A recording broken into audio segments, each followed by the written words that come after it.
Our City Council on Thursday, February 17th, 2022 will be called to order at 3 p.m. At this time, would everyone willing and able please join us for the Pledge of Allegiance? Do we still have to do that at the work sessions? Can I just check in on that? Cindy, I noticed we didn't do that at the last work session, and I'm not saying that we can't sing, but it is awful when just the 9 of us do the Pledge of Allegiance. Do you want us to have our mics on when we say it? I thought we were keeping our mics off because we weren't coordinated, but. Yeah, well, the question is it a requirement? It is not. You can do it if you want. I think for the work sessions, when we're in there's public around maybe, but on the Zoom calls, it's so not good. But because we're here, let's just do it this one more time, okay? Ready? I pledge allegiance To the flag of the United States of America, to the Republic from which it stands, one nation, under God, indivisible, with liberty and justice for all. just so we can all hear how good it is. Thank you, Mr. City Attorney. Please present the first on the agenda. Yes, sir. The first item on the agenda is ID 246-21, City of Annapolis Municipal Election and Recommendations for Future Elections. Presenters, Board of Supervisors of Elections, Chair Eileen Leahy. Hi, Eileen. Come on forward. Thank you.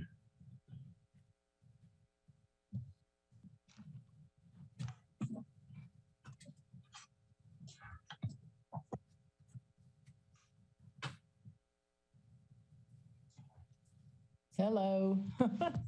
Hi there. All right, I'm here. Well, welcome. Well, thank you for having me. On behalf of Brianna Cuffey and Rebecca Brenia, I want to thank you for the opportunity to give this report. And we will be sending you a written copy of the report along with a number of appendices, some of which we'll be finalizing this evening at our board meeting. To begin, I'd actually like to first acknowledge the significant contributions of Regina Watkins Eldridge, City Clerk and Election Administrator, Ashley Leonard of the Office of Law, and also Susan Eckert, who was the Election Administrative Assistant. We couldn't have done it without them. We also want to share some appreciation for a number of the other city departments such as Public Information Office, Finance, Public Works, Police, MIT, and OEM, who also were involved. It really was a citywide election. In addition, Joe Torrey and David Garris from the Anne Arundel County State Board of Elections assisted us with their guidance and expertise and a lot of information. Joe retired in October of last year, and David Garris has now been appointed as the new election director for Anne Arundel County. So he may be on this call, but congratulations to him. This report has 3 parts. One is basically a short review of preparation for the election. Then I'd like to give you an overview of the primary and general elections, followed by identifying some priorities for the City Council to consider for the future and some potential courses of action as we look at elections. As many of you may know, groundwork for the election started the day after the last election. So we're already looking at 2025. In 2018, the board identified 5 areas that needed particular attention: campaign fund reports, absentee ballot procedures, challenger and watcher procedures, election office staffing and funding, and outreach to city residents. The 2 areas to really focus on, and I won't go into everything because of time, but we really, election office staffing and the outreach were really critically important. The Office of Law assisted the elections in terms of securing the funding for an election assistant. And I think the position was invaluable, and having Susan there was even more invaluable. And I think for all of you who were candidates, she interacted a lot with you all, also with the public, and also assisted greatly with the campaign fund reports. So that is just something in terms of moving forward.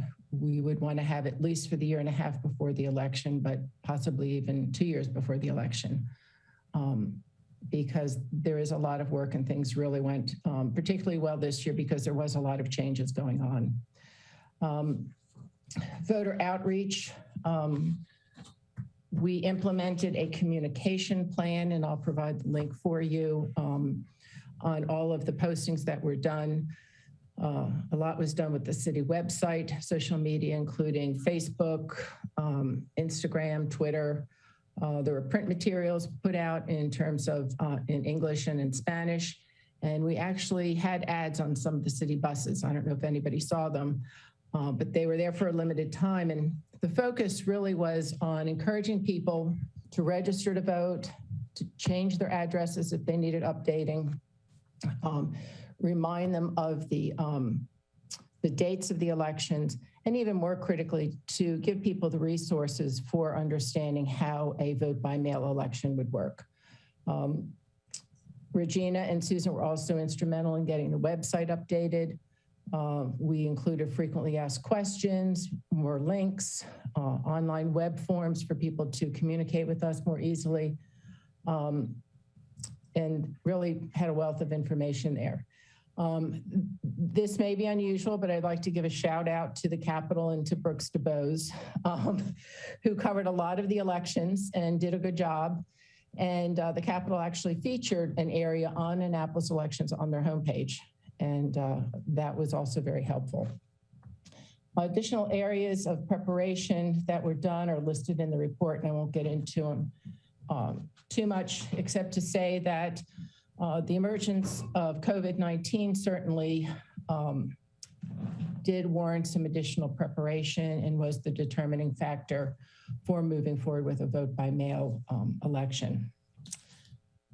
In the overview of the primary election, just some statistics to give you. There were 5,811 ballots mailed to wards 3, 4, and 8. They were the only ones with contested elections. And so those ballots went to eligible, registered Democratic voters. And they were mailed on August 19th, 2021.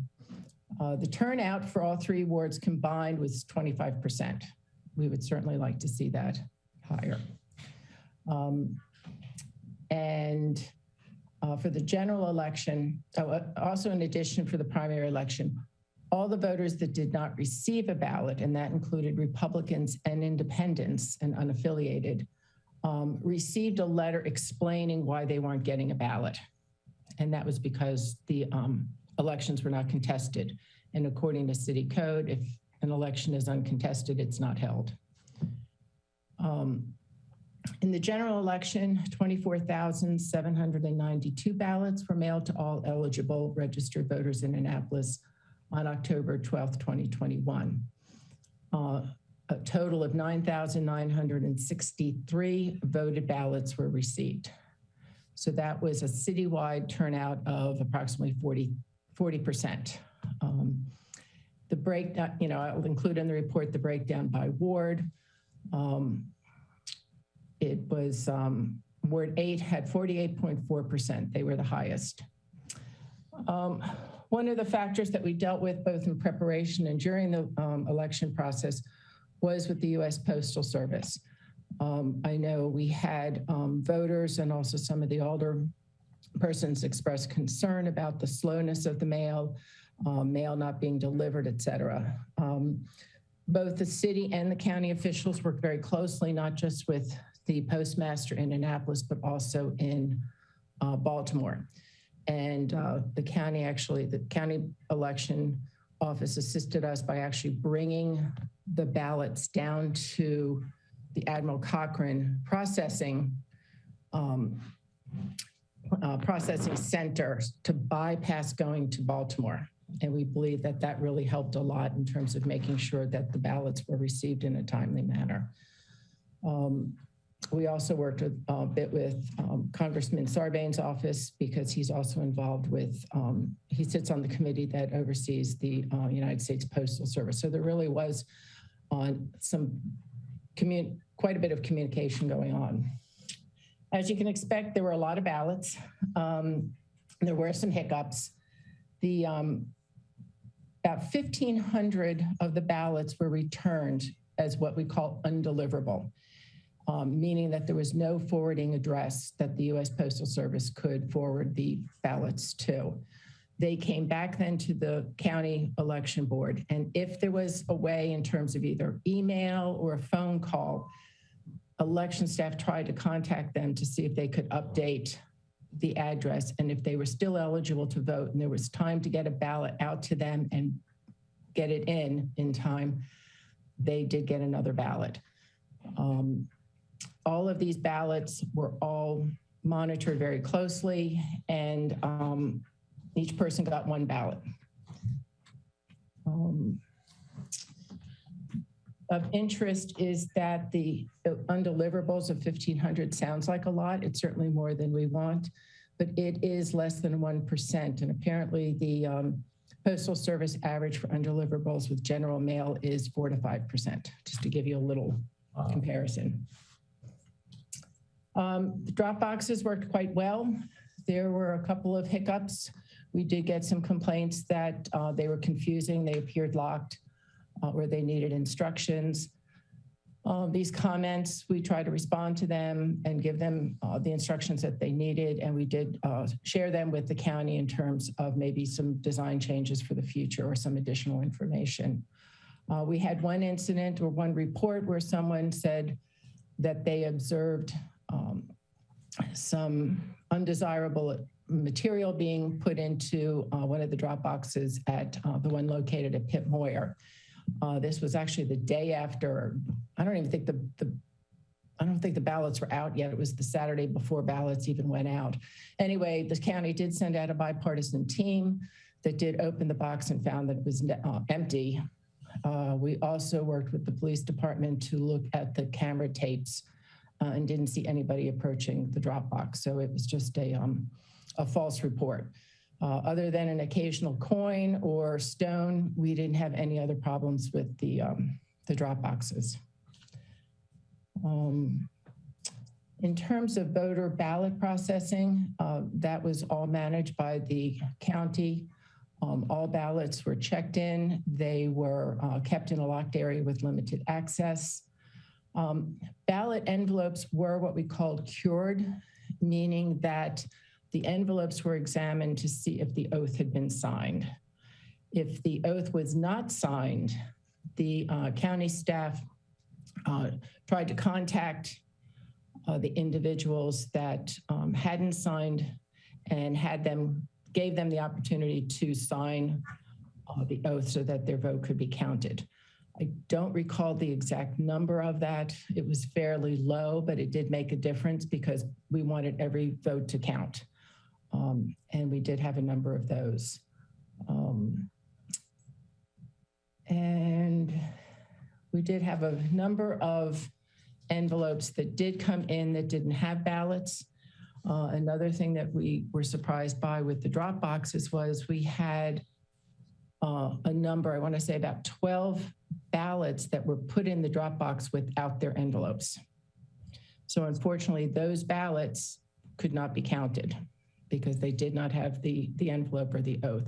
So again, that might be an area just to promote understanding and instruction if the city goes with a vote by mail in the future.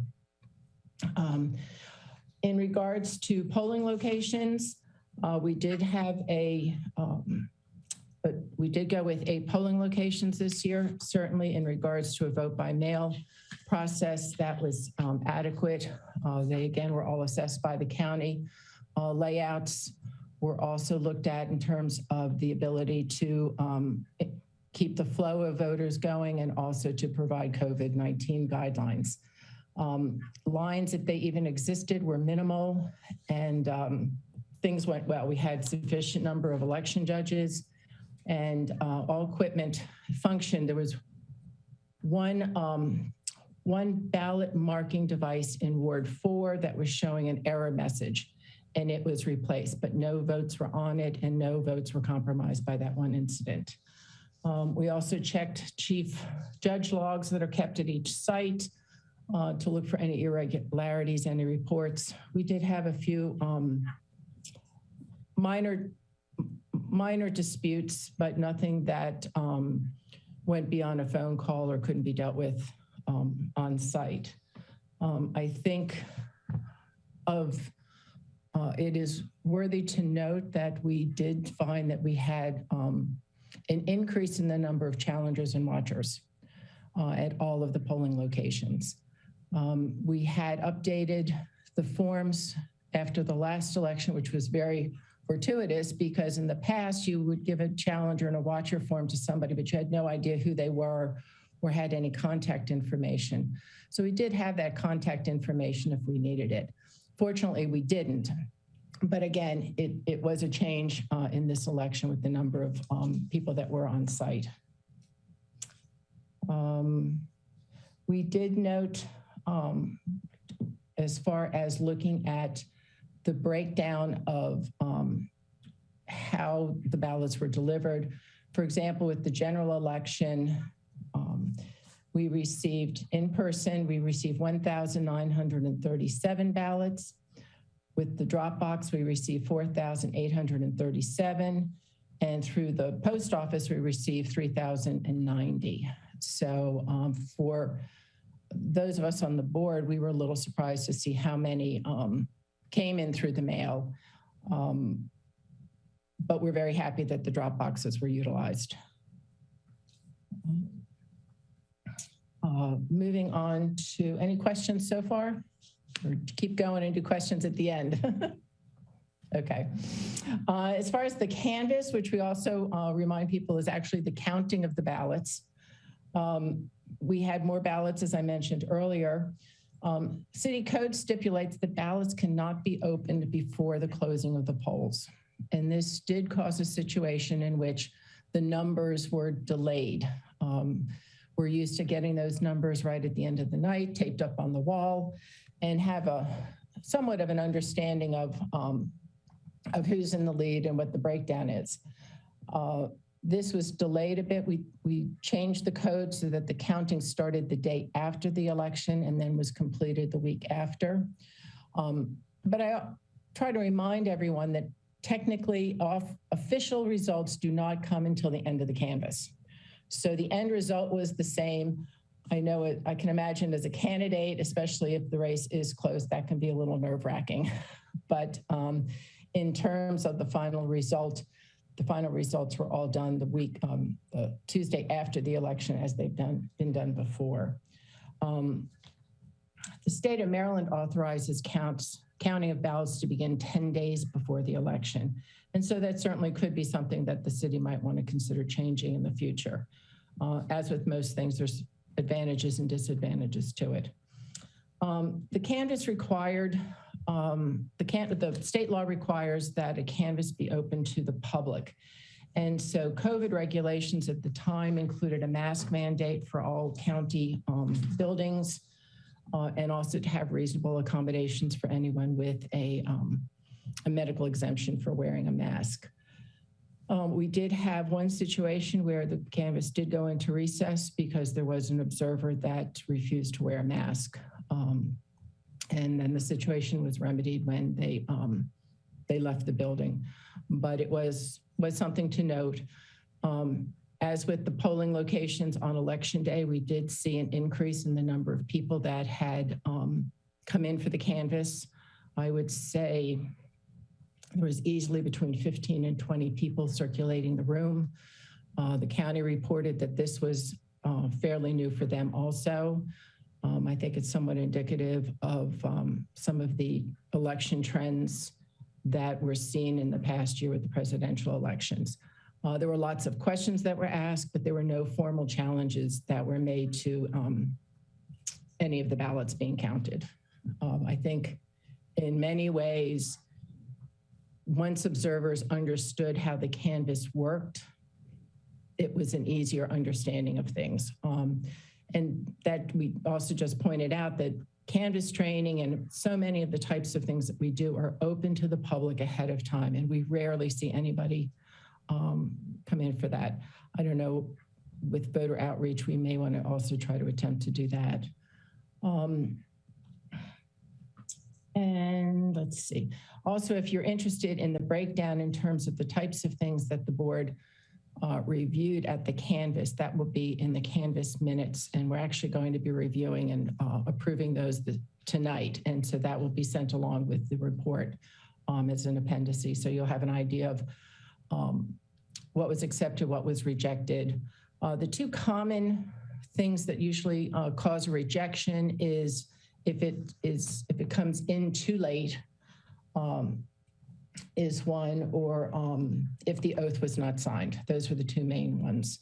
The other thing that the board does a lot of is review ballots that may have stray marks on them or are ripped, or there's something that won't allow it to be scanned into the machine. And in that case, a bipartisan team duplicates the ballot and then brings it to the board. And we have both of them to look at. So we see the original and we see the duplication. The original then is invalidated, and that the duplicate goes in. So those are counted. It's amazing to me how many stray marks, how many rips and things like that do occur in the processing of ballots. And so again, this is another indication that we take it very seriously, that all votes are counted. We did have some double voting at the end of the general election canvass. The county election staff notified us that their E40 report, which is one of the reports and one of the processes that are done to really monitor all voting, particularly the vote by mail, picked up that there were 3 voters in Ward 8 who had mailed in a mail-in ballot. It had been received and processed, and then they went to the polling place. Unfortunately, the poll books were not updated to include those voters, and so they were allowed to vote on the machines. There was a review. We requested a review by the Maryland State Board of Elections, which they did. They found that the process of updating the poll books to identify those the voters not update. They have put in safeguards for the future, and they have corrected the process that was a problem. But that really was something that we were surprised by, and certainly both the county and the state took it very seriously. In regards to those 3 voters, there was another voter in Ward 7 who did go to the polling location, was told that their ballot had been received. They were given a provisional ballot.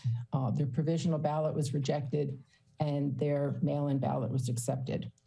All 4 voters were sent certified letters asking them for the reasons on why they did vote a second time. And in all 4 cases, I know at least 3 of the 4 said they were in their 90s, but there was just some general confusion. They weren't sure if their ballot had gotten in, and so they went to the polling place. In the state, there's the technology. The technology exists that you can go online and check if your ballot has been received. That is not available at the municipal level, unfortunately. Recount, we had a recount. Candidate Strong Pratt requested a recount. There was some, again, in the code, it was vague in terms of some of the procedures, but both the city clerk and assistant city attorney assisted Ms. Strong Pratt with the process so that she could get the paperwork in, get the court order put out. The recount was held on October 5th, and there was no changes made to the final count. How much did it cost? Any guesses? As of now, the expenses to date are $1,000. $191,485. The budget was quite generous at $343,300. The highest expense items were ballot and letter printing, mailings, and election judge fees. The Anne Arundel County State Board of Elections has not charged us for their services, which is very generous and really does make quite a difference. In comparison, in 2017, the election cost about $130,000. Again, at that time, the County Board of Elections did not bill us. In 2013, the elections were run solely by the city, and they were $222,000. So for feedback, we did do some lessons learned, which I'll also share with you via an appendix. But overall, the board concluded that the 2021 elections were conducted in a manner that provided voters with transparency, increased accessibility, consistency, convenience, and security, and resulted in an increased voter turnout of 40%. All right, moving forward, checking my time real quick, try to wrap this up. Moving forward, the current charter and code related to elections needs a full revision, really to bring it in line with Maryland state law and also to keep up with current voting trends and fair election practices. Patchwork and Band-Aids are just not gonna work. It needs a full revision. The process for change begins with the city council members with giving the go-ahead to do the work, and it really needs to be done sooner than later. The election calendar needs to be done in August of 2024. 2.5 years sounds like a lot, but you can imagine with anything, a task like this, with doing the research, pulling in consensus, and getting the legislation passed will take time. There are a couple of approaches that could be done in terms of making up a revision team. It could be the Board of Supervisors of Elections, but also a task force or an ad hoc committee that may have connections with the board. Also could be outside consultants. There are several priorities that need to be, the City Council needs to consider initially, because that's going to set the course for any of revisions. One is there has been a lot of talk about nonpartisan elections. The board had been approached informally by a number of members of the Republican Party about putting a ballot question on the election. The information was shared with them, but didn't move forward with that. That's certainly one way to go. The City Council can make a decision.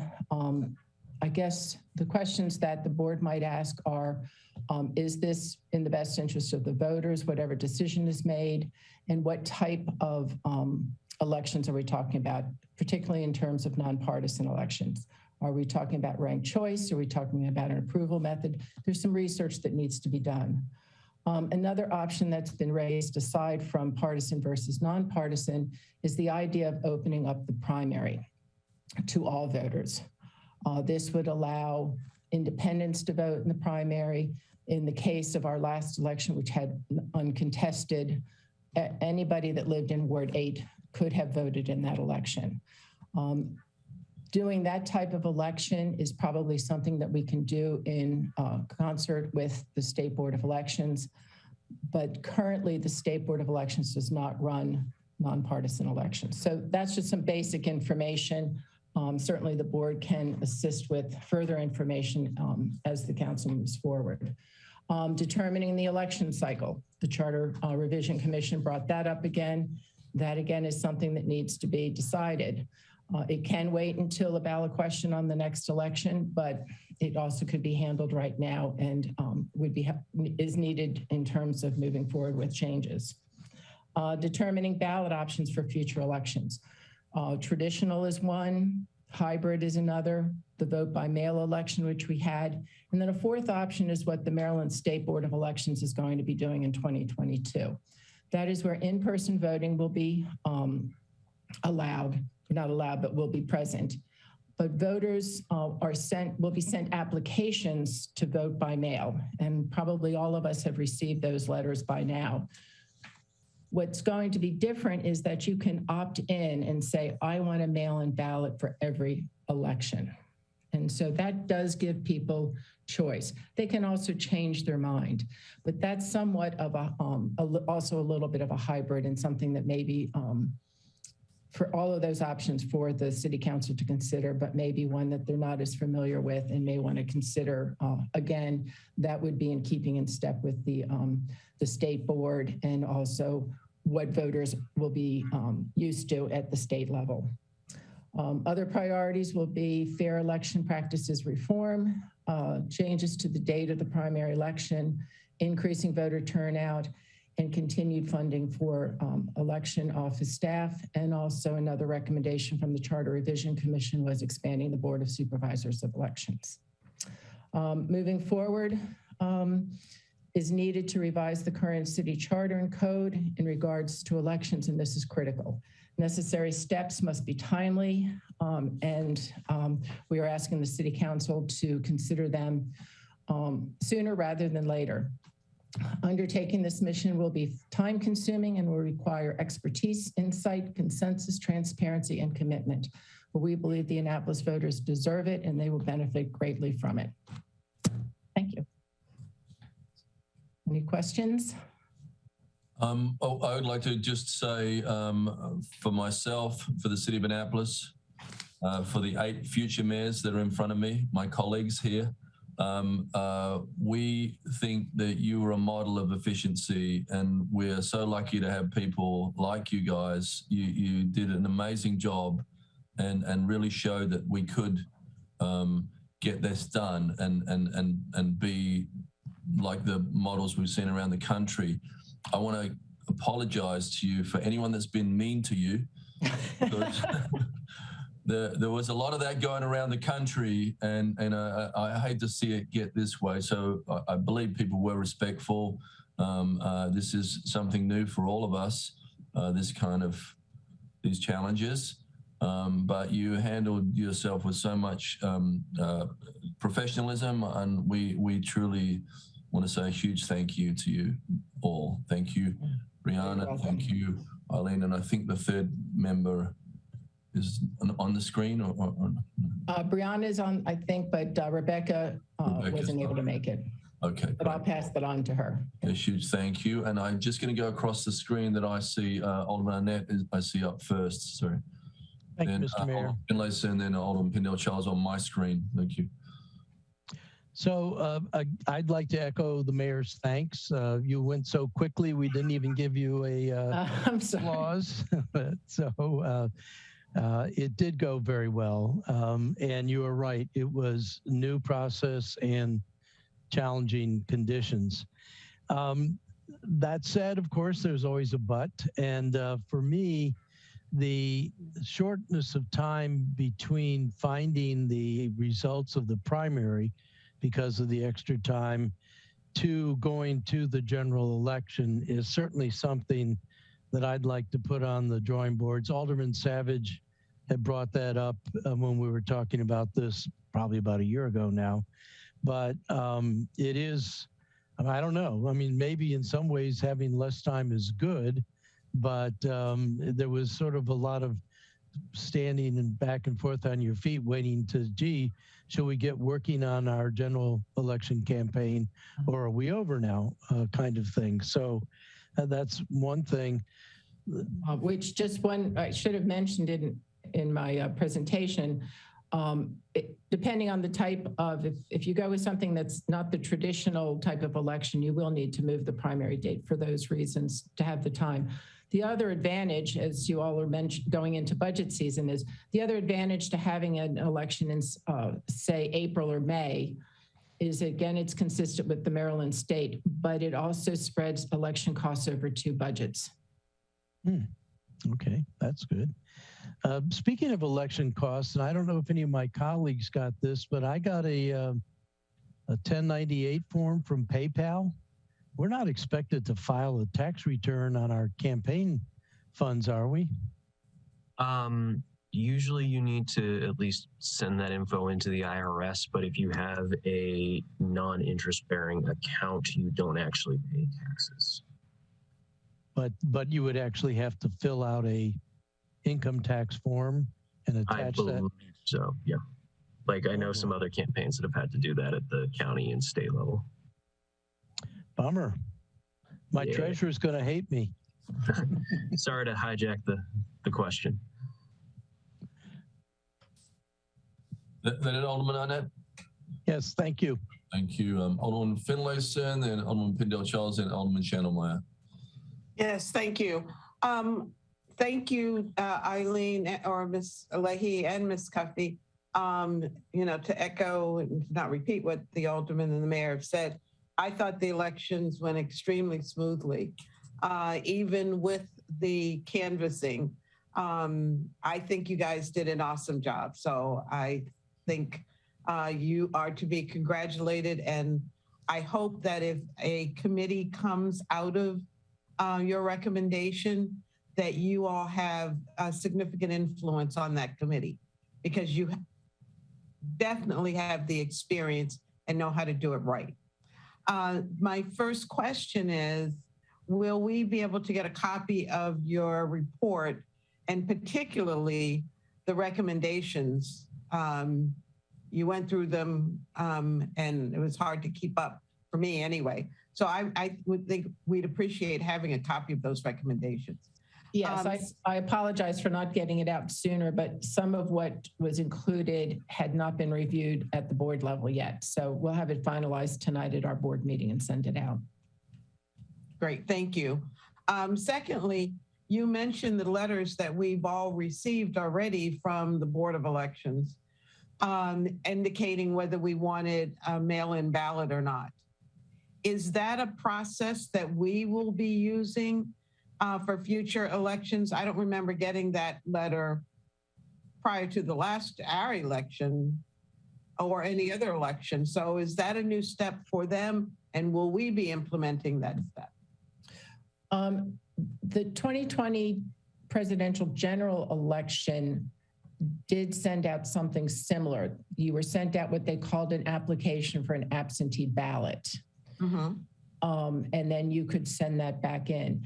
This somewhat builds on it. So when we talk about vote by mail, there are absentee ballots and then there's mail-in ballots. So really the state is moving towards giving people, kind of phasing out absentee ballots to some degree, but you can request and just say, I want to have a mail-in ballot for the 2022 election, just that one. And that's what you can check off. So you're actually going to be filling out an application. So what you'll do is you'll say, yes, send me an application. The application will come to you, you fill it out, and then the ballot will come to you. But it is a back and forth. There is a bit of mailing going back and forth. Generally at the state level, if they do what they did the last time, you could download a ballot. We can't do that currently at the municipal level. So it is certainly an option that the city could take. Again, that would be a decision that the city council would make. Okay, thank you very much. I'm sorry, and then there is the option, you could just say, I always want to have, you don't send me an application, just know that I always want to have a mail-in ballot. Okay, I have a follow-up question. If I send that letter in and request a mail-in ballot, can I then change my mind later and go to the polls to vote? Yes, I believe so. But I will double check, but my understanding is yes. Okay, thank you. Alderman Pindell-Charles. Thank you, Mr. Mayor. I'm going to echo what my colleagues have said already. Thank you all so much. You've done a magnanimous job. And I'm going to include Mr. Garris in there. I see he's on our call today. And thank you so much, Mr. Garris, for what you've done for us. It's been a trying time, but you all have done tremendous. But I especially want to thank you from Ward 3. Of course, the tornado hit us on September the 1st, and there was some concern about some of our mailboxes being destroyed and whether folks were going to get their mail, and you took care of that. And I want to thank you especially for that portion of what you did for Ward 3, because that was a trying time. Some people were very skittish about whether they were going to receive their ballots or not. So working with our federal partners, thank you so very much. Appreciate it. And state partners, of course. Thank you so much. Thank you, Alderman Channelmeyer. Thank you, Mr. Mayor. Again, want to echo my colleagues. I think this election was very well done. We did a something pretty unprecedented in our area. I want to try and ask a question regarding shifting the canvass date. Currently, we weren't allowed to open the ballots until after the election if they're mailed in. In your opinion, do you believe allowing canvassing of mail-in ballots with the data to not be released until after the polls close would be a good move or a bad move, or is it something you're pretty neutral on? Well, as a board member, I'm neutral. Okay. I mean, the board hasn't really examined it specifically, but as with anything, there's advantages and disadvantages. I think in any of the changes concerning ballots, you have to think about custody and control. And again, some of the practical matters. So it's certainly something that could be considered, but it would require a code change. Okay, thank you. No, I want to speak for myself, but I'm sure the other candidates felt the same way, that you don't get that moment, you know, because you don't know if you've won or not. It is prolonged, you know, the celebration. So, you know, the watch parties are very different for us because of the process. So, you know, that might be something we all can consider as a body in terms of that. Right. But again, you know, from the board's perspective, it's what benefits the voters. Yep. Alderman Tierney. Yes, hi. Very quickly, Eileen knows how I feel about her. So my one question is, you mentioned election judges, and I was curious to know if there was any shortage of them or any problem in finding them or advertising for them, et cetera. Well, the County Board of Elections handles all of that, and they did a fabulous job. You know, David could speak even more to it, but it is a challenge in terms of getting election judges. It's a long day. It's at least 15 hours. We did increase the pay scale to be consistent with what is going to be in 2022. So that did lead to some increases.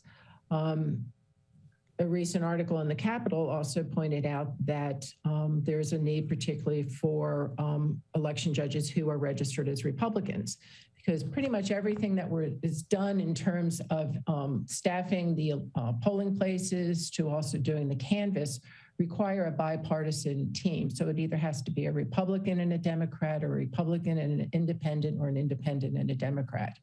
And so there has been a shortage overall for election judges, but particularly for Republicans. So they do a great job, certainly going from, say, 15 polling locations to 8 made a difference, but it also is sufficient.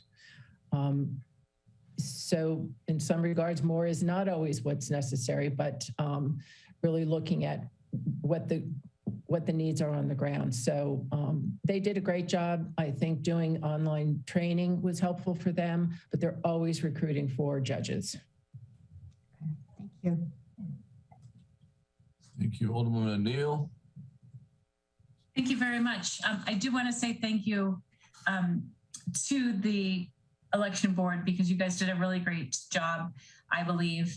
As a first-time candidate for any political position, one of the things that I loved was that Susan Eckert was very good at hand-holding.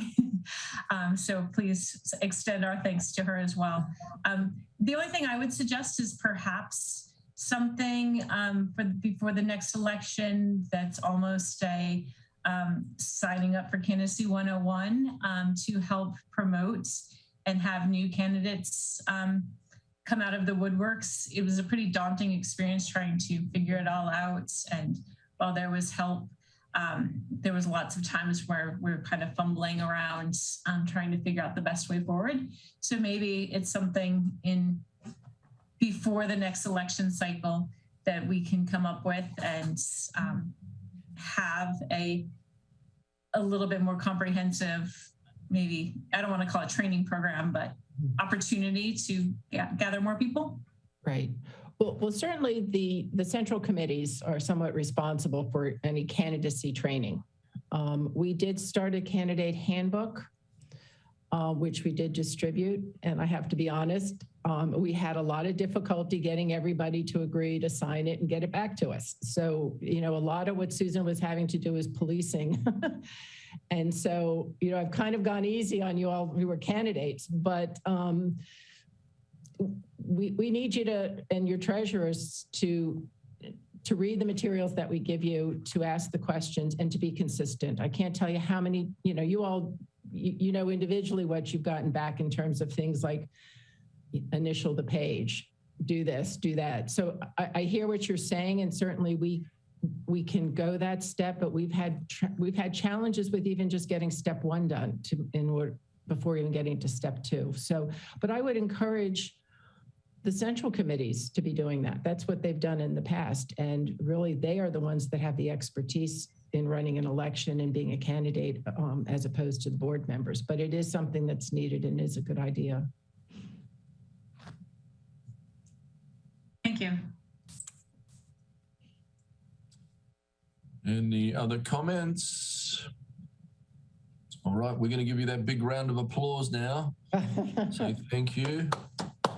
You're welcome. Gosh, that was easy.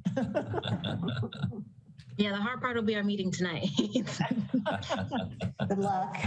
Yeah, do you want to add anything, Brianna or David? No, I think you covered it all. Anything that I had to add, I kind of put it into your notes in our document and stuff. So I think that pretty much covers it. Brianna, don't you have a show coming up, a presentation? The end of the month. Good. I think you should tell people about that. Maybe not here. I can share about it later, though. I was trying to give you an op. All right. I'll be there. The board appreciates all of your interest in the process and hope to the new board will be coming in the middle of March. I think the term starts March 14th. And I would advise who's ever on the board to hit the ground running and maybe be nudging you all a little bit. I know you have a lot going on and with the budget season coming up, but we'll try to get some additional information for you all so that you can make the decisions that you need to make. Okay. Again, we truly appreciate you guys. Thank you so much. All right, you're welcome. Have a good day. Thank you. Thank you. Mr. City Attorney.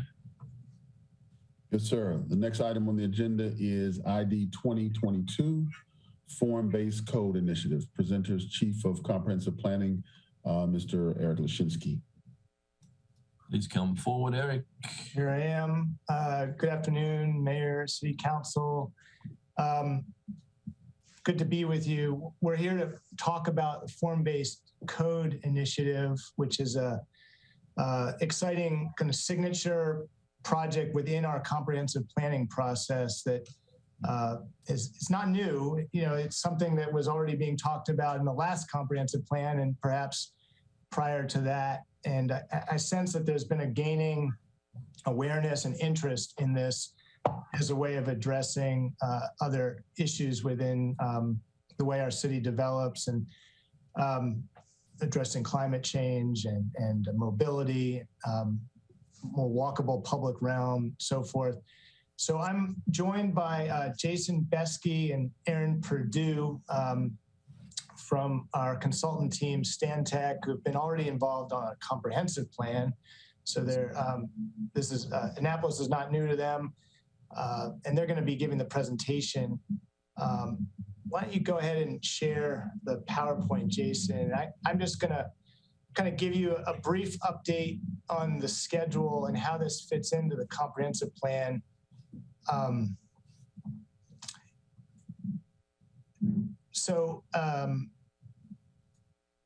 Nicer weather ahead we can all look forward to. Next slide, please. So we are still in the midst of putting together a draft comprehensive plan that we can release for comment. And I've been saying lately that we're aiming to have that at the end of March. I'm giving an update to the Planning Commission on March 3rd. I expect to schedule some time to kind of give you an overview shortly after that. And in April, I think the plan is to present the draft to the Planning Commission and essentially start a 60-day comment period. It's a requirement of the state. And that's when the public has a chance to review the comprehensive plan as well as anybody else. So this would be something that would be available on the website or in print if needed. And we would be collecting comments from anybody and everyone, and then making adjustments prior to any adoption process with the city council. So I would love if we had a adopted comprehensive plan by the end of this year. We'll see. I think, you know, it's a city council decision in some ways, you know, how we should proceed once we have a draft. But this is my best estimate of how the process will unfold. And then the form-based code initiative it's a signature thing that we're doing that it's not unlike the interest in public water access or housing affordability. I mean, it's a foundational recommendation within the comprehensive plan that we wanted to get a jump start on. And so we engaged in Stantec's help to get things going. And we started in August.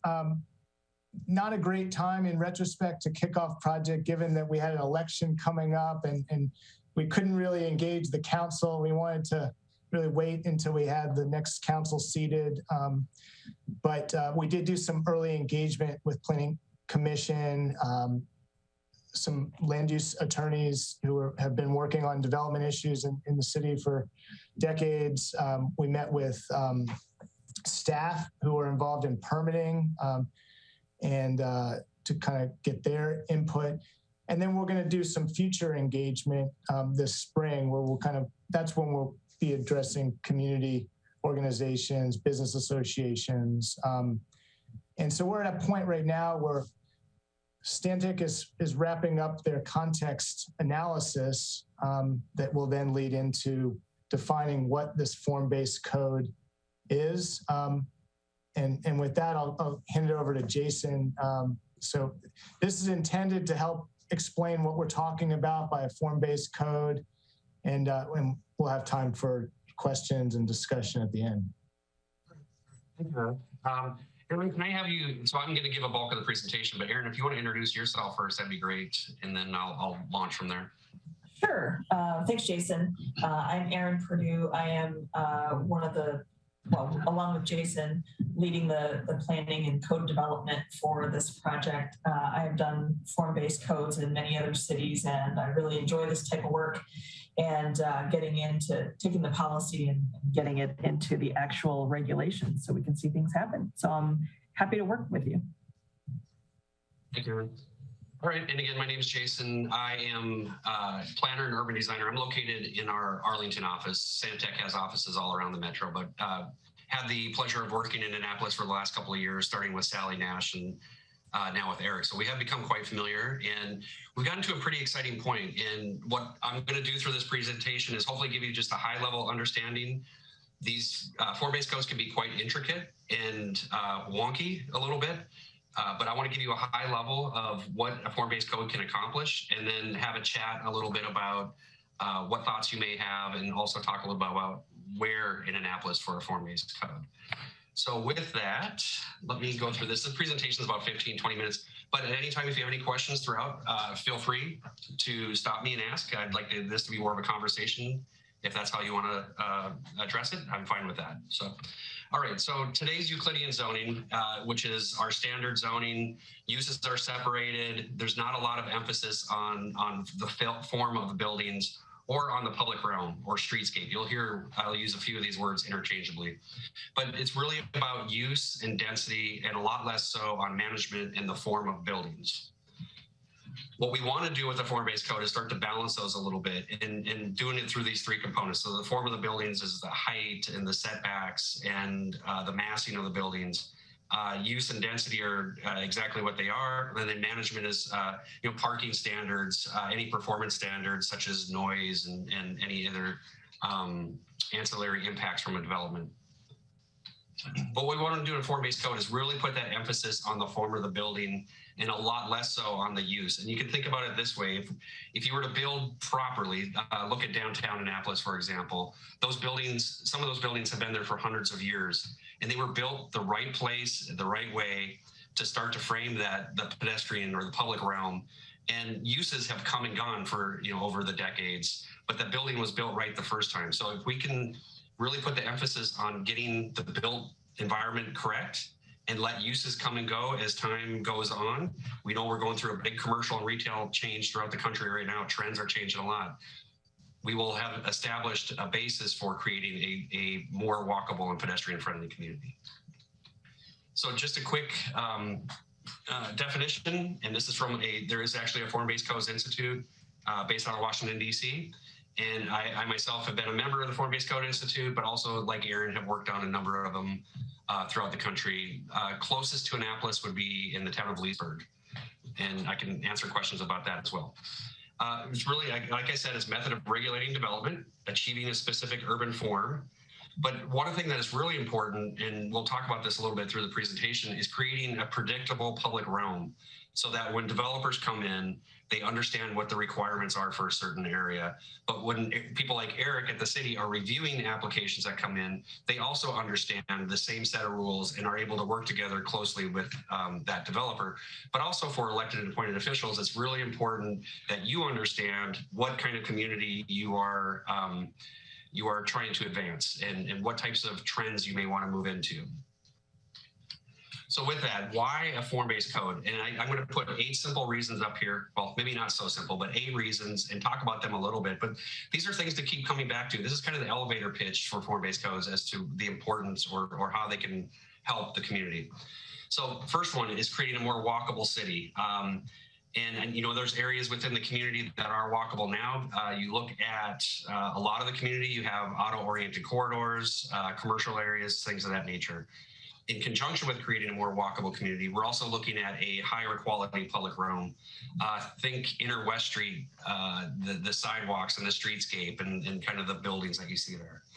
I mentioned the predictability for development. And again, that's for developers, the city, and for the residents. So as we engage residents throughout this process, we want to also educate them as to some of the things we're sharing with you this evening. And then economic development opportunities. Oftentimes, I'd say all of the time with a form-based code, you're introducing the ability to increase the density on a particular site, hence more ability to stimulate economic development. Promoting housing choice and affordability. Oftentimes, most districts with a form-based code are mixed-use districts, which would mean commercial on the ground floor in a lot of situations, but also residential above that. So being able to incorporate additional housing types or units also helps affordability throughout the community. Mitigating climate change, the impacts of climate change. This goes really broad, but think about a site now, and I know there are stormwater requirements, pretty rigorous stormwater requirements throughout Maryland and Annapolis. But what we want to be able to do is look at those stormwater requirements in relation to a site and how can that enhance the public realm itself. But I would say one of the #1 things that communities can do to mitigate climate change is to create walkable mixed-use communities and get rid of the need to always have an automobile to access your daily needs and services. Providing context-sensitive urban design and architecture.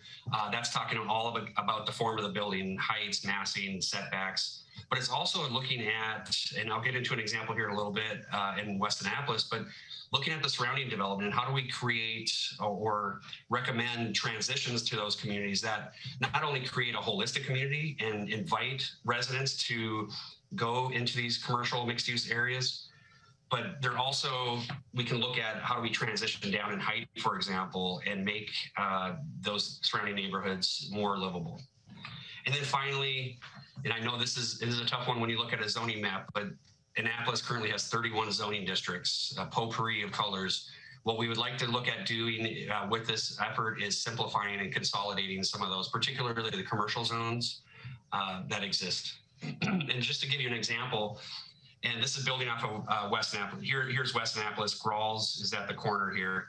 But right now you see there's kind of a hodgepodge of different districts or land uses. And what we want to do in what we did in the West Annapolis plan is really start to look at focusing on the existing assets and creating land use recommendations that capitalize on those assets.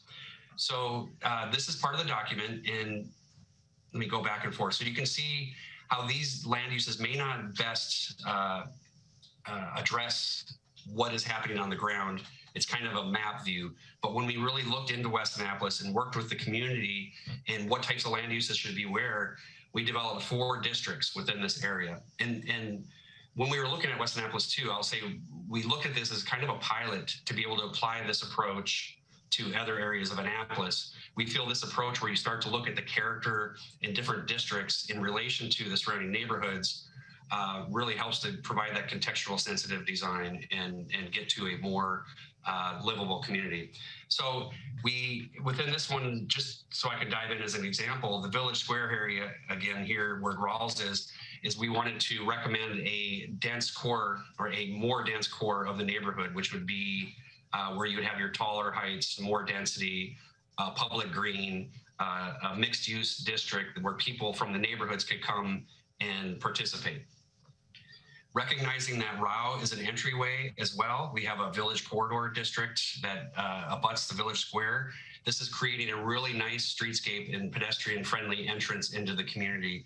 But as you then transition back into the West Annapolis neighborhood, the heights and intensity step down from the transition area and then ultimately onto the main street, which is Annapolis Street.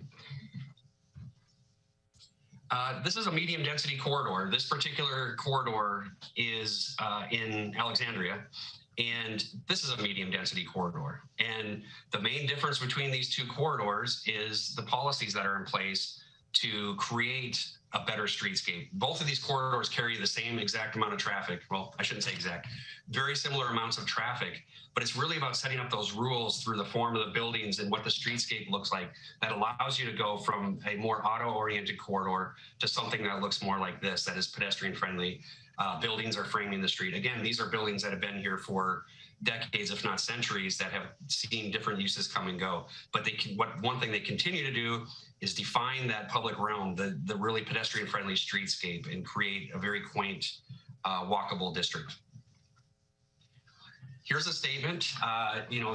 Oftentimes there's statements in comprehensive plans, policy statement. It's an infill development. It's encouraging urbanized areas adjacent to transportation and multifamily housing, which will, given this statement that's very well intentioned, what you could also do though, if you start to guide that through a few more rules that create that urban form I'm talking about, you can develop this type of a environment. So both similar statements, but it's all in how you interpret that statement and creating the rules that developers have to play by to create this a pedestrian friendly district.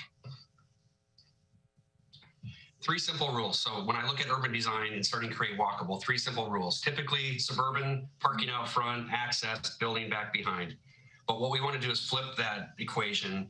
Again, put the buildings up front and the parking behind. Again, so you're putting less prominence on the automobile, more on the pedestrian, and creating that pedestrian realm, the walkable space. And this gets a little further down. So creating a walkable commercial street. And these are some of the components that will play into that. It's the siting of the building. Again, pushing the building up to the street versus behind a sea of parking. Making sure that that building covers a certain percentage of that frontage. So you create that. We look at window openings, creating interaction into and out of buildings. But then we also look at specifying a minimum number of stories and a maximum number of stories. And then ultimately you get the walkable commercial street. So this is a way of oversimplifying it, but it does show you the rules and the components of a form-based code that we really want to look at and the type of environment that we're hoping to create. So what are the components of the form-based code? 4 key components. There are elements that fall within this, but overall, this is kind of where we start. A regulating plan, and I'll do that one first, but that's kind of like the map that guides what should and shouldn't be done, or where you should do certain things. building envelope standards starts to look at the building form and the heights and setbacks. Streetscape parking and site design standards start to look at, we want to continue to address parking. We know parking become an issue. We want to look at dressing up the streetscape and making it a higher quality. And then ultimately the site design standards get into things such as dealing with stormwater and landscaping and other site amenities. And then finally, architectural standards. And the architectural standards, and I put signage in with this one. This is one area you can dial it up or down. We've had to actually leave them out of certain form-based codes in the past because certain states don't allow you to mandate architecture. But that's one thing we can look at as we go through here. But at a minimum, we may look at look at building materials and what types of building materials would provide that high quality environment, and do we recommend those, mandate, et cetera. All right, so first is the regulating plan. This is that map. It's going to look a little different than a zoning map. Well, you'll notice the difference. Instead of coloring the parcels and your use is on the parcel, it is really based on street frontages. So we know we want to design the street the right way. So what you would have to do, actually, let me show you this. This is, in this map, there's about 6 different districts. Each color represents a different building envelope standard, and I'll show you what that is in a second. But the building envelope standard, again, is what are your heights supposed to be? What types of uses can you have? So we have these different frontages, similar to zoning, but it's a form-based district. And then once you know what your color is, let's say you're on this parcel here, so you front in orange color, you know what your standards are in a building envelope standard. I'll show that slide in a second. Let me show you a few components of what the regulating plan starts to do to set up that the disposition of the buildings. The red lines you see here, instead of having setback lines in a form-based code, you typically have a build to line. So instead of having you have to be more than 30 feet from the street right away. This says we want you to be right up on the street right away. So immediately it's starting to site that building to the right place to frame the street. The blue line is your parking can't be any closer to the street than that blue line. So we call it a parking setback line. So that's where you start to flip the equation, is your building's got to be up, your parking's got to be back. This works with parking structures as well as surface parking. So there's lots of different ways to do that. Another thing we do in a regulating plan is start to set up green spaces, and where do we want to designate those so that when development does start to occur, you can ensure that you have public space or open space for residents to enjoy. This black building here is an institutional building. There are certain cultural and institutional buildings we want to map, ensure that the importance of those is recorded on the map itself, and development comes in around that. So you have the orange here, you know what your building envelope standard is. This is what instead of wading through pages and pages of text in the zoning ordinance, a building envelope standard can make it really a quick snapshot as to what your allowances and requirements are. So I talked about building heights. We also get into the heights of floors. For example, we would do that on a main floor. Say the main floor, the first floor has to be a minimum of 20 feet. I'm just throwing this out there. What you do when you're specifying the height of a floor is setting that up to accommodate certain uses over time. So a 20-foot clear height and a first floor would make a really comfortable restaurant, for example. So we do look at the heights of floors as well, heights of upper floors. We talk about siting. I talked about the build to lines, but there's also open space requirements. There are other elements such as projections of buildings, balconies, lots of architectural details that also we look at regulating. But finally, on this last one here, use. I don't want to throw use out the window. It is a lesser prominent element of this, but we do want to address uses to a degree. I'm going to go back a couple. Notice this dark red here, or the dark orange here on the bottom.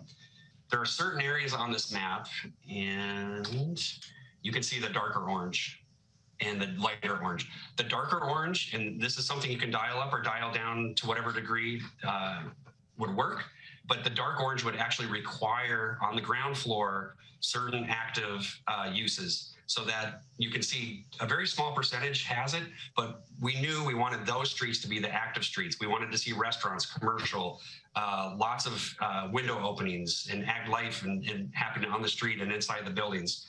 So there is a way to designate that, to start to create that critical mass of activity that does invigorate some of these districts. Whereas when you get out into the lighter orange, there's lesser stringent requirements on what uses have to be on that first floor. So I'm just saying that to say you can dial up or dial down use requirements to a big degree if you'd like. Okay. Another thing we address in form-based codes are the street sections, and these are two from the West Annapolis plan that we put together. This is Annapolis Street. We show the travel lanes, but probably more importantly, we show on-street parking and then the sidewalks next to that to start to set up that pedestrian realm. We consider public space or would be anything between buildings. So your streets are considered public space, your sidewalks are considered public space. So what we want to do with these sections is help to design that public space and create that higher quality public realm. This is Giddings Avenue. Now, if you've seen Giddings lately, it's a wide span of concrete, but what we have done in re-envisioning that with the community in West Annapolis was conceiving of the potential to use that street, be able to close it off and use it as a shared street or a market street, a place for a 1 block length where you can have a farmer's market or some kind of a celebration for the community. So using that public space of the street as a common open space for the neighborhood residents. I mentioned architectural standards and signage. Again, we can dial that up or down. This is a dialed down version of architectural standards. Very little language, but these are, when we start looking at some of the other precedents in the community, maybe we can look, maybe you want to carry forward a similar imagery and quality of what you see right now in the architecture. And then signage to a degree. We want signage to not be necessarily the big billboard signs you see where cars can see and driving by. We also need to consider the pedestrian and what they're seeing in their experience. All right. Any questions at this point at all? Alderman Schandelmeyer has been smiling the whole presentation. Oh, okay. Sorry. I can use a smile. Thank you. Thank you, Mr. Mayor. Mr. Besky, the mayor has been slightly inaccurate on my facial expressions. And only have I been smiling, I've also been doing fist pumps when you talk about things like when you said density is better for the environment, mentioned our climate crisis. I finally feel like someone understands the things in all the literature that I read. Some of the questions that I have, though, when you talked about putting higher density near corridors, a potential issue and things that I've seen come up is if we put a lot of apartment buildings right next to large urban corridors, which some people think makes sense, but the issue is as these urban corridors produce a lot more car pollution, and we essentially treat the lower income apartment dwellers as protection from car pollution for wealthier inner neighborhoods. So I was wondering if this type of coding, or maybe it could just be up to us, would still allow like some density or some milder density in those inner corridors, such as duplexes and quadplexes. Is that up to us, or is that like just something form-based zoning leaves up to the user, or is it pretty much banned out by its nature? No, absolutely. And that's one of the things we're looking at in our context analysis is where do some of these uses make a lot of sense. You're not going to have commercial everywhere. So you are, to introduce some housing options and additional units, they are going to trickle back away from some of the corridors. However, I would say that if the corridor is designed right, that it's something I would love to live on. I think about inner West Street and what kind of an image that has versus Upper West Street, where it's less pedestrian friendly. You can see what a transformation could do and how that, I understand the analogy of, kind of buffering the higher income, but I think if we're doing it right and setting up the public realm properly, there's no buffering needed. We think about transitions, and then you think about the transitions to the neighborhoods that are behind there, but there's certainly room for different types of residential units that would come away from the corridor. Please let me know if I'm not answering your question.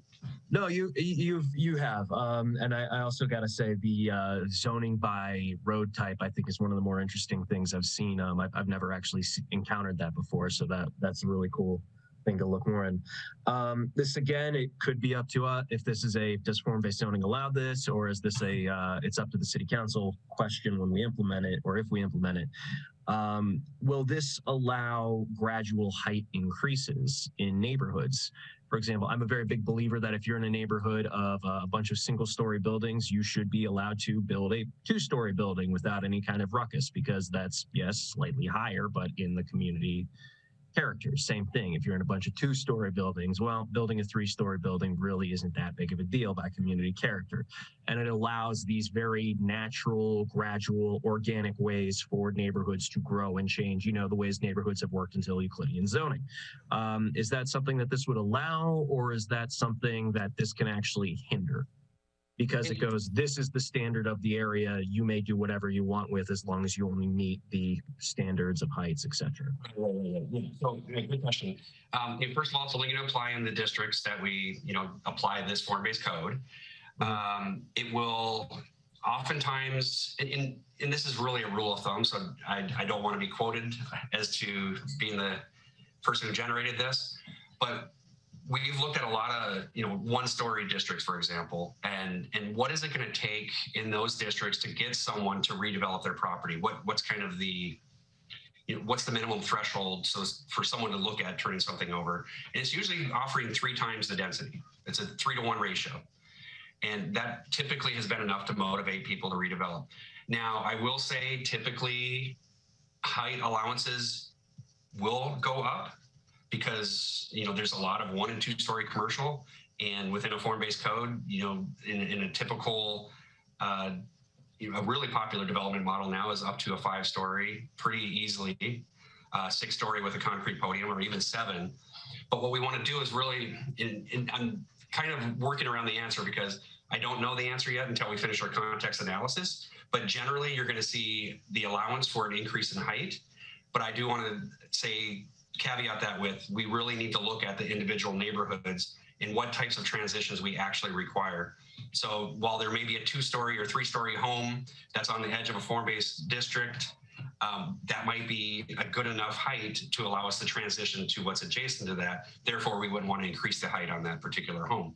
So I would say for the most part, it does allow additional height, but context sensitive. I would just, I'm sorry, I just wanted to add real quick before we go that the areas that we're looking at for likely application of this form-based code would not include like your established detached single-family neighborhoods. So we're, at this point anyway, we're not looking at changing, requirements for those neighborhoods. It's mostly along the major corridors and in areas where your comprehensive plan has programmed mixed use, things like that. Yeah, Jason has some slides coming up that kind of explain how we're tackling, this kind of first step towards form-based code, which this is certainly not a comprehensive rezoning of the whole city. We're trying to be strategic about this. And I've been kind of thinking if we're successful at addressing primarily commercial and office type properties in the city that should be more mixed use, that maybe the next step is to look at residential districts and see, well, are there certain types of housing that would fit sensitively in these communities, such as duplexes that aren't allowed currently, but that's down the road. And I think we want to focus on the commercial and office parcels right now. So maybe it's a good time for Jason to continue it. But I'll just one last have a few more slides. I just have Alderman Arnett would like to ask a question too, if that's okay. If you have finished, Alderman. I can wait. I think Eric is foreshadowing my question might be answered further down, so I'll wait. Okay, thank you, Alderman Arnett. And one way to think about it too is a lot of communities that have it's not a citywide form-based code. It's for very distinct areas where they really want to solve a problem or an issue. Arlington was very successful with starting Columbia Pike, just the commercial areas, but then went back years later and then did a form-based code for the neighborhood residential areas. So that's worked really well. All right, I can close this out here pretty quick and then happy to have a conversation. So I mentioned building use, we call it a building function here, but it's really a way to simplify a look at what you can and can't do, what uses may require additional standards within a form-based district, but it's actually tied to those different form-based districts you can see here. All right, Aaron just mentioned the mixed use districts and the draft land use map. We're very interested. You see the red here. This is for the 2040 plan. A lot of these areas right now are commercial and office park or office uses, and recommending to go to mixed use in the current plan. We think these are a good place to start looking at what can be done, and looking at how each of these areas could perform over time if a form-based code is implemented. So we have a couple precedents right from Annapolis, starting with downtown, looking at the streetscape, the walkability, maybe the sidewalks aren't wide enough, but let's learn from that and maybe require sidewalks wider in another area. But it's really looking at, again, you've created this walkable district, has been there for hundreds of years. What lessons can we learn from that? And then I think that also applies on Inner West Street. It's a newer transformation, but as a planner and urban designer walking Inner West Street, I'm really thrilled with what has happened there and how things have played out. It's a very comfortable environment. It's invited mixed use, additional units, additional livelihood that just extends from downtown. So how can we capture this character and embed some of these lessons within the form-based code is what we want to look at. So what areas should we strengthen, or what should we look at strengthening in Annapolis? Anybody want to tell me what these are 3 different areas? Just from this image, what do you see that they have in common? Any takers? Lots of macadam. Wrong. Asphalt. Lots of asphalt. One thing I don't see on here are a lot of people. I know it's a static image from Google Earth and from things we've taken, but it's really, in Taylor Avenue, again, I go back to Grawls. Some of these sites are excellent for redevelopment opportunities in the future that can accommodate additional density, that can have a public open space for the residents that either live there or live nearby. I think about the pedestrian network around West Annapolis, and there's a lot of links missing, and there's a lot of obstructions in some of the sidewalks. So we want to look at, how do we bolster that walkable experience? West Street, you can see the, lots. One thing that's different between Inner West Street and Upper West Street is Inner West Street does not have a lot of curb cuts to accommodate every single business along the way. Every time you have a curb cut, that's an opportunity for a car to drive in and impede the streetscape network. So how can we create a more pedestrian friendly environment along here, an area that has typically been dominated by automobiles? And then Forest Drive, very similar condition with the curb cuts and the access management. One thing I noticed though, when I look in the aerial of Forest Drive, particularly this little note here, I think it's Clock Tower Plaza or Square. These commercial uses are vital. They serve a great purpose for the community, but they're very isolated and don't have connectivity. You can throw a stone from some of these commercial businesses to the adjacent residential. So how can we create a more holistic district that's walkable and really inviting to people? And that's where I'll leave it. I'm happy to have a discussion now and answer any questions you may have. I'm on my screen. I'm going to go from the top down.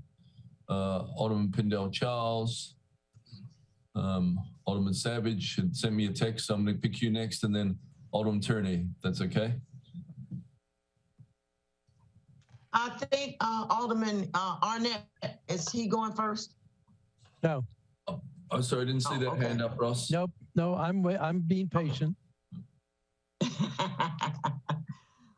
Thank you all so much for this presentation.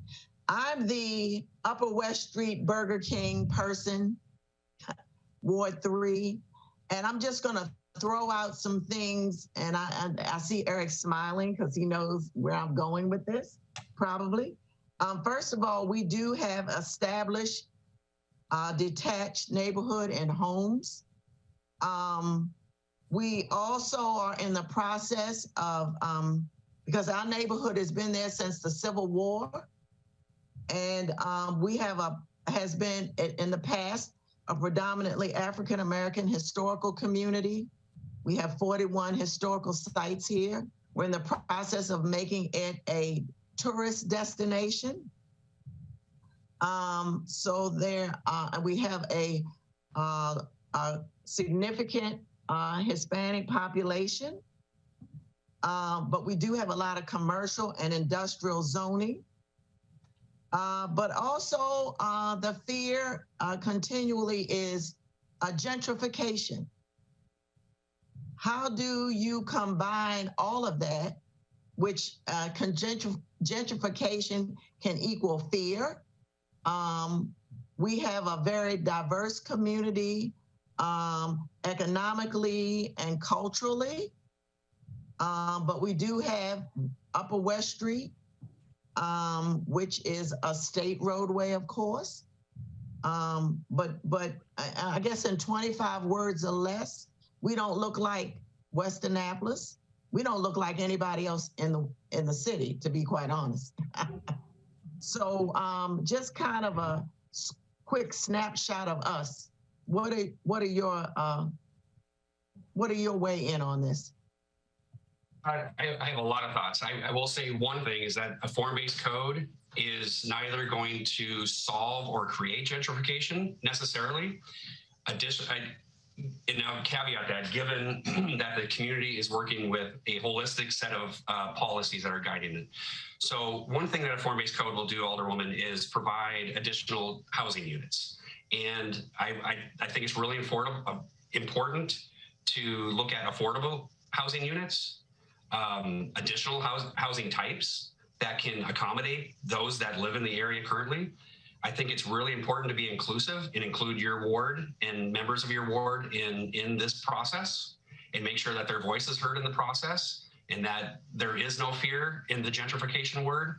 It's being inclusive and creating an environment that they are comfortable with, but that also ties into broader Annapolis. But I think there's a lot of policies that really need to be brought to bear when any transformation in this area occurs, to avoid displacing anyone and avoid the wholesale gentrification that would take away any culture or character that currently exists.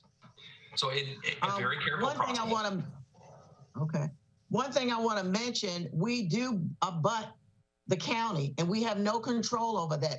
They're in the process of building, tell me, Eric, 200 plus units at Riva Road and Forest Drive. So traffic is a huge issue. So what I'm getting from the residents is any additional housing units or housing types just adds to the confusion of the traffic. Now, when you talk about different modes of transportation, whether it's bicycle or whatever it is, you have to remember, I guess, because we did get an email from a Ward 5 resident recently concerning mobility. If you have older residents in a wheelchair or not able to move about, they need a car. They can't always get on a bus. So add that to the traffic or the mobility woes and the county, which we do not have any control over. How do we attack that? I would say, Alderwoman, one thing we've been discussing, the team and myself, is thinking, in the case of parole, thinking about Old Solomon's Island Road as sort of a buffer between the neighborhood and the county. We have the ability to guide development on Old Solomon's Island Road, and whereas you get to Route 2 and we don't really have much control over what happens there. And so there's, I think with the form-based code, we have as it can apply to particularly the streets that the city, has property alongside, we have the ability to be more deliberate in what kind of development should happen there, to mitigate the unexpected that might be just outside of the city. So, I've been thinking, how is the south side of West Street different than the north side of West Street? You have a high concentration of, existing residents on the side. You have, a new school, and you have some new residents on the north side of West Street as well. But the character is certainly different, So I think we've been trying to look at that kind of nuanced approach, in this, the analysis the team has been taking, but I hope that helps. But yeah, thank you so much. It's a challenge. We'll chalk it up to that. mentally and whatever we decide to do. But it's going to be a mental challenge. So thank you so much. We're sending bill downs around your house, Jason. Alderman Savage. Thank you, Mr. Mayor. Yeah, there's a lot going on in my head right now. I'm going to try to put some of it to order. A lot of information, and I do think it'd be good to get a trial of this somewhere. I think it was mentioned for West Annapolis, just for us to really see how this works in practice. But I like a lot of the principles. I really like increasing walkability. That's been one big focus. I live out in Ward 7 near the giant shopping center on Bay Ridge. And, we have sidewalk issues, crosswalk issues. And I think it's one thing my residents certainly do walk a lot. And the giant in particular, that's just a sea of asphalt, as I think Alderman Schandelmeyer recently filmed. And you're certainly right out there, and I'd love to see that put to some kind of positive use. And I've spoken with Eric before about just, I'm kind of, my background's environmental. And so I'd like to see some of that asphalt be turned into some kind of environmental asset as well, besides just community asset is a lot of these properties are grandfathered. They have huge seas of asphalt with no stormwater management, which is incredibly detrimental to water quality. So we need to start changing that somehow. But in any case, I think in some ways, I also like how this is kind of transit oriented, to take the focus away from cars. And I do worry to a certain degree that we're putting the cart before the horse, because we don't really have our transit completely sorted out as far as really doing a good job of bringing people to these places. But I'm not sure we'll ever be able to get the horse out in front entirely of the cart. But I think we need to keep that in mind. Also, I guess one question I have a couple of questions, but the first one is, can you restrict uses in form-based zoning? And I'm asking because one of the ideas I've toyed with is, and I don't know if I'm going to do this or not, propose this or not, but one of the ideas I'm toying with is potentially, like, just an example, taking out gas stations as an acceptable use in any district. All the ones that are here can be grandfathered in, but we don't need more with our climate challenges and so on. If we move to shift to form-based zoning, could we still essentially keep those kind of undesirable uses out? Absolutely, 100%. I showed you the building function table, and it references a lot of additional standards, but it's essentially, if it's not listed as an allowable use, or it's a disallowed use, a lot of ways communities will get at that is eliminating the ability to have a drive-through. That's not a gas station, but the auto-oriented nature. Or in the example of a gas station, we've actually seen, they call it gas backwards, where the actual the gas station building is located on the street, creating a nice street wall and open, and then the pumps are behind it, away from the street. So there are ways to move, but to get to your point that, can you eliminate them? Yes, you can. That's the prerogative of the community, I would say. Okay. And one of the other challenges I'm sure you've probably dealt with this, you said you're in Arlington. But in any case, one of the challenges we have is just having so many peninsulas out here. We have a lot of geographic bottlenecks and restrictions, and that can really impact traffic. Not just mostly automobile for us, but I imagine also pedestrian to a certain degree in terms of where people can go or not. And that's why we have, mayors working on a proposal for increased water transportation. But that's one of our challenges as we move forward with this. And I guess my second point is I guess more of an environmental component. I see, and I'm looking at the example you have from Kansas, and and I guess it's important to preface this with Eric's comment that, and I think it's important to state that, it sounds like you're focusing on the commercial areas first, because I'm kind of thinking in my head, well, what is this? Overland Park in Kansas looks like an incredibly urbanized environment. We don't have that here. We have a lot of residential communities. And so, I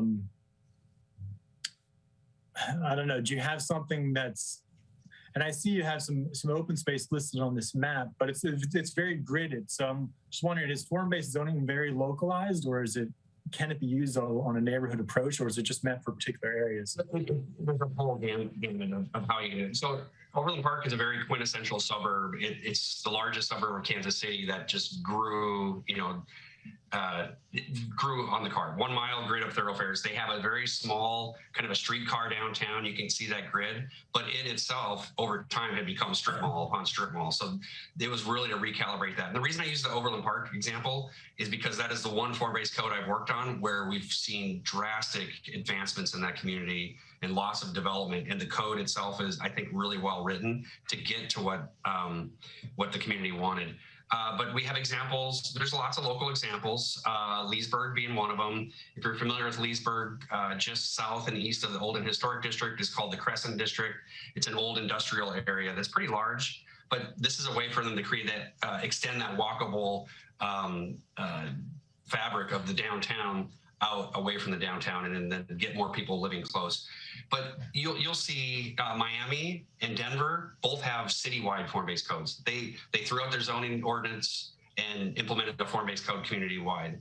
Other communities yet will just do a corridor, for example, and like in along Columbia Pike in Arlington. Other communities yet, like in Overland Park, will just do a district, whether it be an auto-oriented commercial district or an old downtown that needs revitalization. So there's a whole range and examples to draw from. And then there's a whole range of methods to implement the form-based code, all the way from optional to mandatory. We don't recommend an optional approach because you lose the predictability and really the ability to manage the public realm as much. So there's a whole range of ways to do this and then districts that you can do it in.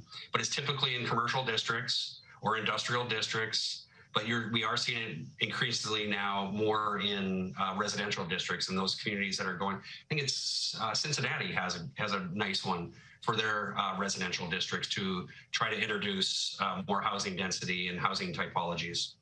So there's lots of examples out there, and it's I'm happy to help find something that kind of fits with if there's anything you're looking for as an example. Okay. Yeah. Just one last quick point is that you're speaking of the kind of commercial areas, and one thing to point out, and I think Eric's taken this into account in many of the maps I've seen, but when you're looking at, for example, the Bay Ridge Shopping Center or Watchtower, and if we're thinking about trying to convert those to form zoning, so they do have perhaps a street front component to them in terms of townhouses or what have you, stores, is to factor in when you're showing the maps, essentially a green infrastructure. Right? I do see you call out trees, public open space, but there's no mention of stormwater. We're really huge in Maryland and the city on treating our water. We have to. We survive based on the bay. And so even if we are going to be adding some density, we need to be factoring in, well, where are those increased density, because they're houses, but they're still essentially going to be impervious surfaces. And so where are they going to be treating their water? If they don't have to have parking in the back, maybe we could put that in the back of the houses, but I think that needs to be factored in the planning process in terms of maybe you want community space for community solar for this new density to be able to provide community energy, right? Or community stormwater or something. But I think that needs to be included in the whole process. That's it. Thank you. Thank you. Alderman Tierney, Alderman Schandelmeyer, is it okay if Alderman Neck goes next? He hasn't had a chance yet and then you? Yes. Thanks. Thank you. Thank you. And thank you, Eric. I'm glad that you have help with Jason and Aaron. I'm also very fortunate that in Ward 1, I guess you could say that we have a couple, our existing landscape is a good canvas for this, and it's interesting because we have the historic Main Street, but yet I've recently moved to another what you could call potential village, which is the Park Place. Two definitely different models of that village concept. And right now, what I see emerging is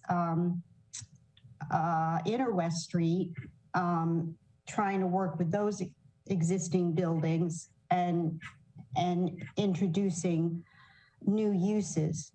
What I'm concerned about, I also want to point out, I love the picture of, I think it's Gavin riding his bicycle up Main Street now, and there's no cars, no parking. It's an interesting thing to see. It's just all brick, and I think it's coming out of Conduit and looking at Main Street. But that's a good benchmark for my question. Storefronts. Storefronts. I don't want to be a dreamer, but maybe I am. But this village concept, where you have bicycle shops and you have grocery stores and you have a tailor. I think with the internet environment, the focus has to be on service industry, something that you can't buy, on the internet. So you got to start looking at those kind of things and start being creative. I just don't know what is the future of retail, and that's a big thing of this. That's a big chunk of it. You categorize it under commerce. So what is my question in all of that? What do you see as the future use of storefronts? What do you see in the village concept? Yeah, that's great. Other than, of course, restaurants and cafes, which we're good at. Yep. Yes, you are. Yes, you are. Yeah. So, that's a great question. And Aaron, I'm going to ask you to chime in when I'm done, because I'm sure you may have a thing or two to say. But what we're seeing throughout North America, Alderwoman, is we have absolutely seen a decline in commercial properties and vacancies. That goes without saying. But we've also seen a lot of creative ways to reinvigorate those spaces. So, the user writ large throughout North America is really looking, when they go out to buy something or eat, they're looking for an experiential atmosphere. So something where there's social life, excitement, something where they can try things out. Not necessarily the nail salons, although they're everywhere. So I don't see them going away anytime soon. But it's experiential. It's a cut in footprint. But we're also seeing, and I think malls are a great way to look at this. We're seeing creative ways people are coming back in and reusing these spaces to continue to have, an active storefront. And I'm trying to think, I've seen churches coming in and using storefronts. I've seen, Apple Store is a really great example, I think of, and I'm not saying Apple stores everywhere, but it's a place where you can go to try a product. You're not necessarily going there to purchase something, but vendors are still going to want to have, a lot of them are going to want to have bricks and mortar so customers can come and try products. They may not be doing the point purchase at these locations, but I think you're still going to see a need for them to demonstrate their products and for people to have these interactive experiences with the commercial. So I do see a lull over time, but I do see, I am confident that, as the community grows, as more units would be, let's go back to West Annapolis, for example. If more residential units are introduced there, you then have more critical mass of people who make those retail businesses more viable. So there are going to be certain areas where, you're not going to necessarily see the long auto-oriented corridors anymore. You're going to kind of see, and this is me just prognosticating, you're going to see more activity centers where these uses want to kind of come together and be in one place. Competition's great, but a place like West Annapolis, if you have a critical mass of businesses and people, it creates a certain level of excitement. So I think instead of an expanse of commercial that's auto-oriented, spread out all over the community, you're going to start to see more of a concentration in the creation of some of these activity centers. Yeah, this is what I think. I'm very positive about it. I think you know, as a policy, Eric knows this, we're introducing sprinkler fire protection on Main Street properties, and hopefully to sort of activate these buildings so that they can be fully occupied, and hopefully they're residents, and then residents say, hey, you know what, maybe we do want a bakery below us. But I really think, and this sounds dramatic, and it's been proven in farmers markets, in stores, like you say, where people make things. I was in Charleston and there was a candle store and people were making the candles. We see it with the new tobacco store, whatever, on Main Street, that I mean, there's just nothing better to see, I think, at least, these guys just smoking cigars and having conversations. I think in this internet world, that people want that. They need that. They want to touch and feel each other. Well, you know what I mean. They're craving for that. I believe that. I think that's why this village concept is so important right now. So yeah, I agree with you and what Jason said. Yeah, no, I agree. And I think you and Jason have made an excellent case for why form-based codes work so well to allow that kind of thing to happen. I mean, Jason's a great prognosticator, of course, but you know, we don't know what's going to happen with the retail environment. And so that's why it's so important that we get predictives can come and go depending on what the market does, what demands do. Yeah, and so it's so important. I think also smaller spaces are important. So for incubator type businesses, we're seeing a lot of that now, or like you said, maker spaces, so people can make things and also showcase them at the same time. So I think it's a good case that you're making for a form-based approach. Mm-hmm. Thank you. I'll remain optimistic. People want to be able to interact and need that social aspect of it. And hopefully we start to see that come back. And well, it was good to hear your story. So thanks for sharing that. Thanks. Thank you. Sorry, Alderman Shannon, there are 13 minutes left. I apologize. Alderman Arnett. I can't talk. No, you can, please. I won't take 13 minutes, I promise. Look, I find your presentation titillating. I like planning. But I have to say I was one of the first people to move to Columbia, Maryland. And the vision was we were going to live and work and shop and pray and play. And I'm going to lunch with some high school friends in Columbia tomorrow. And I hate Columbia now. It is ugly. It is awful. It is not the dream that I moved to. And one of the words that I would say characterizes Columbia is density. And I wonder why we seem to have this drive. The whole underlying hypothesis is we need more density. Density is going to bring us good things. I'm sorry, when I think of density, I think of more traffic. I think of more impervious surface. So I really, when I talk with you, Eric, tomorrow and days on, I really want to question this whole drive to density. And I really want to take a strong look at Columbia. I moved there, I was excited, and now I just think it stinks. So I don't want to go there. I really don't. So my question is really why this underlying hypothesis that somehow Annapolis needs more density? I haven't heard the argument for that. Well, I speak to density in relation to the form-based code, but I think you're sparking up a conversation that could go a long time about density throughout this community. Be happy to have it sometime. Well, okay, let me address a couple of things in there real quick. So I personally, I'm sitting in Reston, Virginia now, the other planned community, and I live close to Lake Ann, and I absolutely love it. So I don't know if it's in the, you know, how it's executed. It's been a while since I've been in Columbia, so I can't speak to what your experience is. But density is one ingredient. And it's got to be density done right. When I think of density, I mean, there's obviously potentially traffic issues, but you have to mitigate density. When I hear about density, I hear community amenity. when you have a certain critical mass of development, along with it comes the ability to have additional parks, to have some of these commercial businesses that create the social cornerstone of the community, to more easily support transit. So I think there's a lot of benefits to density. I can understand the downsides, but what we need to do in the form-based code is make sure that we're doing it the right way.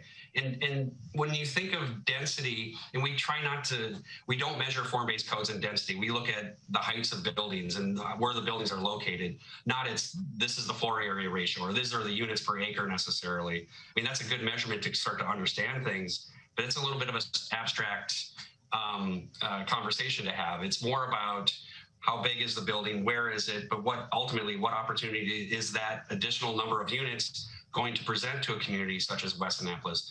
Can an additional 100 units begin to support a new neighborhood park, for example? So these are I think we should talk about this, but I appreciate where you're coming from. Thank you. Can I just add? My first sale was on Lake Kitticomundi.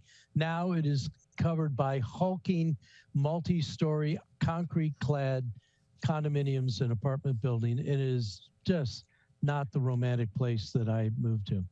Yeah, I mean, I'm not a big fan of Columbia either in its current state.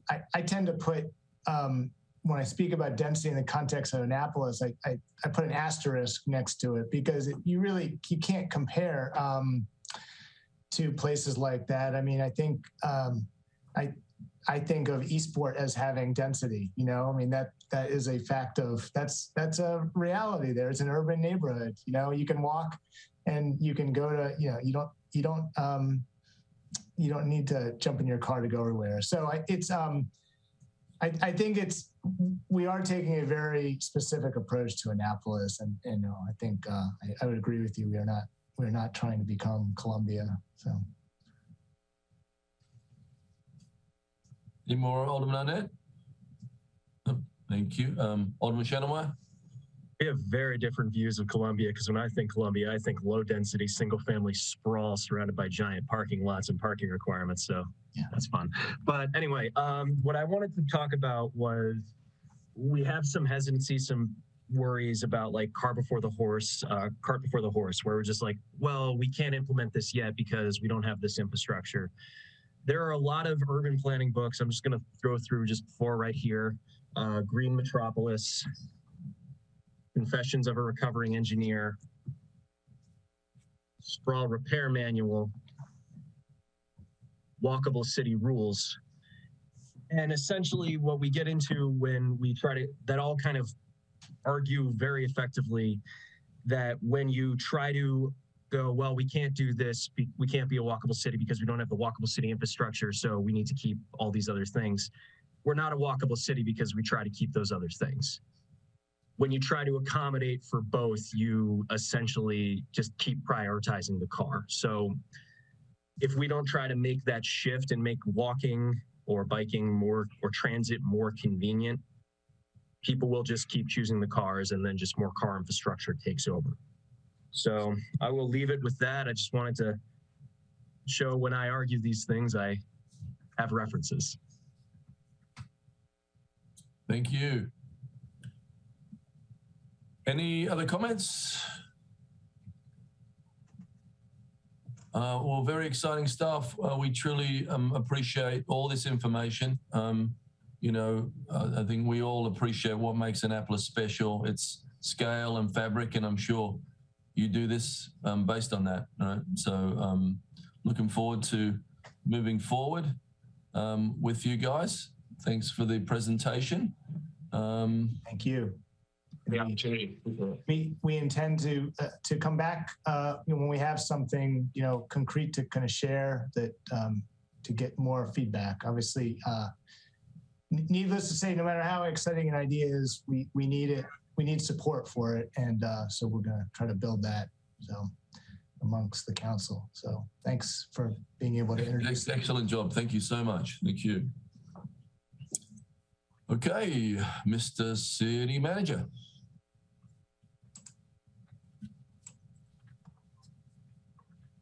Mr. City Manager, sorry, Mr. City Attorney, sorry. Your agenda is complete, sir. Okay, great. Anything else for good order, guys? Ellie?